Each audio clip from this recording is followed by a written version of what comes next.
আসসালামু আলাইকুম। আমি এখন আছি একটি কৃষি প্রজেক্ট, যেখানে এখানে কতখানি জায়গা আছে? 9.5 শতাংশ। 9.5 কাঠা। 9.5 কাঠা। হ্যাঁ, তো এখানে আপনার খন্ড খন্ড করে দেখলাম যে প্রতিটা খণ্ডতে এখানে চাষা আর কি সবজি চাষ করে। তো এখানে আপনার কি কি আছে চাষা, একটু বলেন তো কি কি সবজি আপনি এখানে চাষ করেছেন? এখানে পাটের শাখা আছে, কলম শাখা আছে, তারপর আছে পিয়ার শাখা আছে, এই যে লাল খুড়া আছে, পোল্লা আছে।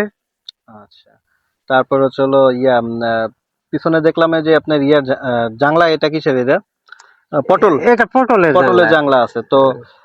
আর কি ইনি এখন বলতেছেন যে 9.5 কাঠা জমিতে উনি ধান চাষ করে যে লাভ্যাংশ পায়, তার সাথে কিন্তু সবজি চাষে ইনি 12 মাসই সবজি চাষ এখানে করে, যেহেতু এটা উঁচা একটা ভিটা জায়গা।